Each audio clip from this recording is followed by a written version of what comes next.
Hello दोस्तों।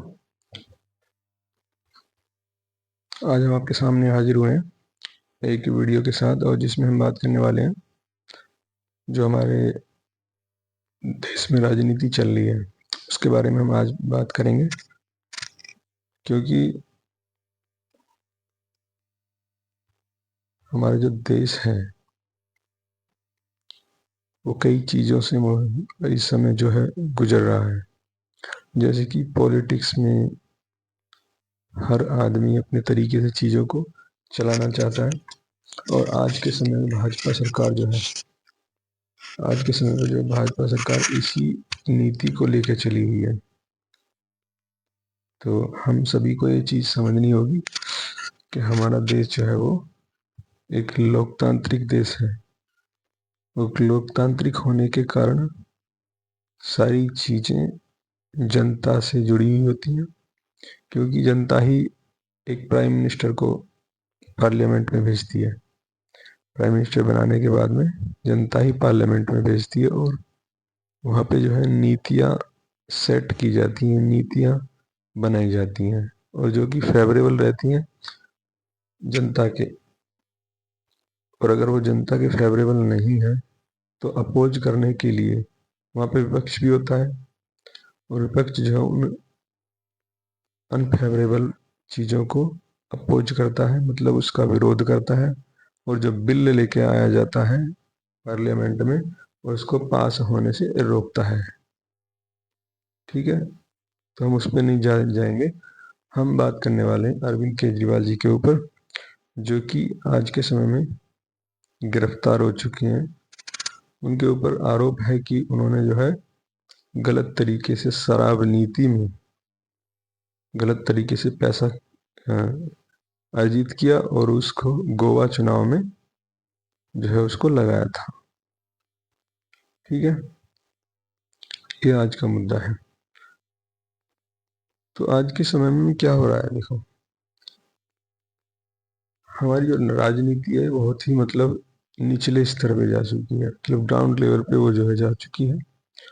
और राजनीति के साथ साथ हमारा जो मीडिया है वो भी बिल्कुल बेकार कंडीशन में है। मतलब अभी हमारा जो मीडिया है उसकी रैंकिंग 150 के भी पार है पूरे वर्ल्ड में। अगर पूरे वर्ल्ड में 190-92 देश हैं तो उसमें 170 के आसपास हमारी रैंकिंग आती है मीडिया वालों की। और ये रैंकिंग मतलब बहुत ही ज़्यादा पुअर है, बहुत लो लेवल गिर चुका है बिल्कुल। हम कहते हैं कि हमारा देश आगे बढ़ रहा है, लेकिन अगर चीज़ों को देखा जाए तो आज के टाइम में हमारे देश पे इतना कर्जा है कि हर एक बच्चा आज की तारीख में अगर पैदा पैदा होता है कोई बच्चा, तो उसके ऊपर 1,33,000 रुपये का कर्जा है। ये हमारे देश की हालत है। और मोदी जी बोलते हैं चीख चीख के कि हम विकसित हो रहे हैं। तो ये कैसा विकसित होना है? अगर कोई ऐसी कंडीशन आ रखी है कि हमारे देश में जो बच्चा जन्म लेता है उसके ऊपर 1,33,000 का कर्जा है, तो कहाँ से मतलब ये विकसित की श्रेणी में आता है? अगर आप ये मान लो कि शौचालय बनने से विकसित हो जाएगा देश, तो ये बहुत बड़ी भूल है। हमें आगे भी मतलब बढ़ के चलना पड़ेगा। और जैसे कि 5 किलो अनाज दे रहे हैं मोदी जी, इसको विकसित मान ले, मतलब 80 करोड़ को 5 किलो अनाज देने से देश विकसित हो जाएगा। ये भूल है, और ये बहुत जो है गलत चीज़ है। अगर आपको 80 करोड़ जनता को अनाज देना पड़ रहा है तो ये हमारा दुर्भाग्य है हमारे देश का। क्योंकि 80 करोड़ जनता जो है वो गरीबी रेखा में है, गरीबी रेखा से नीचे है। तो ये हमारी उपलब्धि नहीं है, हमारा ड्रॉबैक है, हमारी एक कमी है कि आज भी 70-75 साल के बाद भी हम इतने सक्षम नहीं है कि हम अपना पेट पाल सकें। तो इसमें कहीं ना कहीं सरकार की नीतियों की वजह से ही, अगर जॉब नहीं होगी युवा के हाथ में तो डिपेंड रहना पड़ेगा अदर्स चीज़ों पे।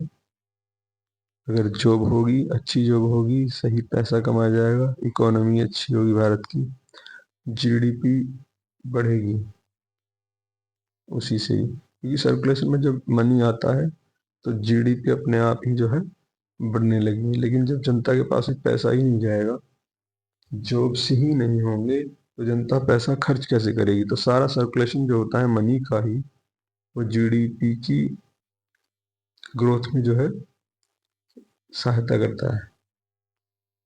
ठीक है, सर्कुलेशन ऑफ मनी। तो आज हम बात करने वाले हैं अरविंद केजरीवाल जी के ऊपर। उनके ऊपर आरोप जो है लगा हुआ है कि उन्होंने जो है पैसे कमाए हैं शराब नीति में। देखिए, कहीं ना कहीं हम सब ये चीज को जानते हैं कि अरविंद केजरीवाल जी की पार्टी 2011 में स्टैब्लिश हुई थी। 11 के हिसाब से देखा जाए तो अभी 11-12 साल ही जो है हुए हैं पूरी पार्टी को गठन हुए। लेकिन आज वो 2 स्टेट्स में पूरी मेजोरिटी के साथ, फुल मेजोरिटी के साथ में सरकार में है, और ये चीज कहीं ना कहीं भाजपा सरकार को चुभने लग रही है। लेकिन हम सबको ये जानना पड़ेगा कि हमारे देश में शासन जो है वो जनता का है। जनता का अगर शासन है तो हम उसमें कुछ नहीं कर सकते, क्योंकि जनता जिसको भेजेगी वो मतलब शासन करेगा। जिसको जनता मुख्यमंत्री बनाएगी वो मुख्यमंत्री के पद पे बैठेगा, जिसको प्रधानमंत्री बनाएगी उसको प्रधानमंत्री के पद पे बैठना होगा। लेकिन जो राष्ट्रपति होता है वो डायरेक्टली जनता के द्वारा नहीं चुना जाता है। डायरेक्टली जनता के द्वारा प्रधानमंत्री नहीं, राष्ट्रपति नहीं चुना जाता है। उसको जो है एमपी और एमएलए के वोट डाले जाते हैं, उनसे राष्ट्रपति का चुनाव होता है, राष्ट्रपति बनता है। तो हम फिर से अपने मुद्दे पर आते हैं। अरविंद केजरीवाल जी को जेल में डाल दिया गया है, पिछले 3-4 दिन हो चुके हैं, और ये जो है एक विक्टिम कार्ड खेला जा रहा है। किसकी तरफ से? भाजपा की तरफ से। क्योंकि 2 स्टेट्स में सरकार होने के बाद भाजपा सरकार जानती है कि अगर हम दोनों स्टेट्स पंजाब और दिल्ली, इनमें जो सीटें हैं वो मतलब लानी बहुत मुश्किल है, और दोनों ही स्टेट्स में जो है कांग्रेस का भी ठीक ठाक है, और जो इंडिया गठबंधन अलायंस जो हुआ है, तो इन्हें थोड़ा सा डर है कि कहीं हम जो है हार ना जाए। तो हार के डर से बौखलाए हुए भाजपा सरकार में जितने भी कर्मचारी हैं, जितने भी लोग हैं, जितने भी कार्यकर्ता हैं, सभी ये जान चुके हैं कि आम आदमी पार्टी जो है वो बढ़ते हुए कदम को लेके आगे चल रही है। जनता को वो फायदा उठा रहे हैं, जनता को वो जो है फायदा दे रही है, और जनता भी उनके साथ में है दोनों जगह। कहाँ कहाँ पे? दिल्ली में और पंजाब में। और वो इस चीज को भली भांति जानते हैं कि दोनों जगह पे सीटें निकालना जो है वो बहुत ही नामुमकिन है, मुश्किल है। तो इसी वजह से केजरीवाल जी को 9 समन भेजे गए थे, और केजरीवाल जी ने उनको मतलब बोला था कि सामने बात करो आके। लेकिन वो केजरीवाल जी को बुलाना क्या, उसको मतलब जो है गिरफ्तार करना चाह रहे थे। गिरफ्तार हो जाएगा क्योंकि संजय सिंह और मनीष सिसोदिया जी, सत्येंद्र जैन, ये तीनों की तीनों जो है जेल में है। तो जो है पार्टी थोड़ी कमजोर हुई है इस चीज को देखते हुए, क्योंकि संजय सिंह जो है बहुत ही कट्टर नेता है, अच्छे नेता हैं, और फैक्चुअल बातें करते हैं। और ऐसे ही मनीष सिसोदिया बहुत सुलझे हुए नेता हैं एकदम। तो हम देख रहे हैं कि राजनीति ना पूरे जो है करी जा रही है। ईडी को अपने तरीके से यूज किया जा रहा है भाजपा सरकार के द्वारा, और ये जो है लोकतंत्र की हत्या है। अगर चुनाव हो रहा है तो चुनाव से पहले ऐसे ईडी की जांच बैठा के और फर्जी केस में दिल्ली की सरकार को गिराने की पूरी पूरी कोशिश करी जा रही है। लेकिन अरविंद केजरीवाल जी ने बोल दिया कि सरकार जो है जेल से चलेगी। अब आगे देखते हैं कि सरकार जेल से चलती है या फिर किसी और को चीफ मिनिस्टर की कुर्सी पे बिठाया जाता है आम आदमी पार्टी की तरफ से। लेकिन जो भी हो रहा है, हर आदमी जानता है कि ये जो है एक विक्टिम कार्ड है जो कि भाजपा सरकार के द्वारा खेला जा रहा है चुनाव जीतने के लिए, क्योंकि चुनाव सर पे है। और अगर आम आदमी पार्टी के सबसे मेन आदमी को आप, जो कि चीफ मिनिस्टर है, उनको आप जेल में डाल दोगे तो चीज़ें बहुत ही कॉम्प्लिकेटेड हो जाएंगी आम आदमी पार्टी के लिए। लेकिन अभी तक जो भी सर्वे हुआ है उससे पता चला है कि 55% से ज़्यादा लोग सहानुभूति से केजरीवाल जी के साथ हैं।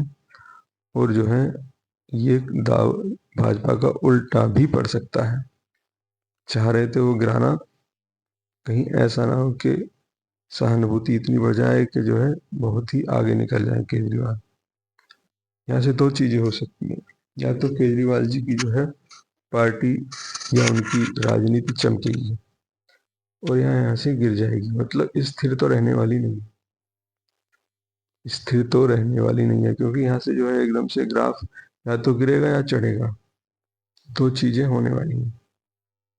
और अगर चढ़ गया तो दिक्कत भाजपा सरकार को होने वाली है यहाँ से, क्योंकि जेल में अगर आप किसी चुने हुए प्रधानमंत्री को डायरेक्टली जेल में डाल देते हो तो यहाँ पर दिक्कत होने वाली है भाजपा सरकार को। तो हम आज सिर्फ इतना ही कहना चाहेंगे कि राजनीति अपनी जगह है, भ्रष्टाचार अपनी जगह है, कायदे से चीजों को चलाइए, गलत तरीके से यूज ना किया जाए किसी भी संस्था का। इलेक्शन डिपार्टमेंट हो गया या फिर सीबीआई हो गई, अपने तरीके से काम किए। क्योंकि जो भी लोग अभी तक ईडी या सीबीआई के शिकंजे में आए 95% के अब, मतलब इनसे ज़्यादा 95% से ज़्यादा लोग अदर्स पार्टी के, मतलब वो जो है अपोजिट पार्टी के, विपक्ष के नेता हैं सभी के सभी। तो हम को ये जानना पड़ेगा, हमें सोचना पड़ेगा, समझना पड़ेगा कि ये गलत चीज़ है, क्योंकि सभी नेता दूसरी पार्टी में जो है वो करप्ट सभी नहीं है, और जो आपकी पार्टी में भाजपा सरकार में है वो भी करप्ट हैं। और अगर वो भी करप्ट है तो उनकी उस खिलाफ कार्रवाई करी जाए, नहीं जेल में डाला जाए। लेकिन अभी तक कोई भी ऐसा नेता नहीं है उनके पार्टी में जो जेल में हो या सीबीआई बिठाई हो, या जिनके अदर पार्टियों में सीबीआई किसी भी पार्टी के खिलाफ बिठाई थी और जिस नेता के खिलाफ बिठाई थी उसको भाजपा सरकार ने अपने साथ लेके सारे केस खत्म करवा दिए और कोई जेल नहीं गया। तो आप लोगों को ये चीज़ें समझनी पड़ेंगी कि आज हम ऐसी कंडीशन आ गई है कि चीज़ें कॉम्प्लिकेटेड हो रही हैं बहुत ज़्यादा, और भाजपा सरकार का ये जो है तरीका सही नहीं है।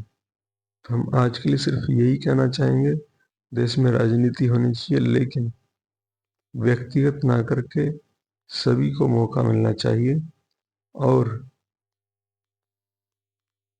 राजनीति राजनीति के तरीके से करें, ना ही कि तानाशाही के। क्योंकि कहते हैं कि जब शतरंज का खेल खत्म हो जाता है तो सभी मोहरे, प्यादे, वजीर, राजा, हाथी, घोड़े सभी एक डब्बे में बंद कर दिए जाते हैं। तो हम कहना चाहते हैं कि हर चीज का अंत होता है, और जब अंत होता है तो चीजें खत्म हो जाती हैं, नॉर्मल हो जाती हैं।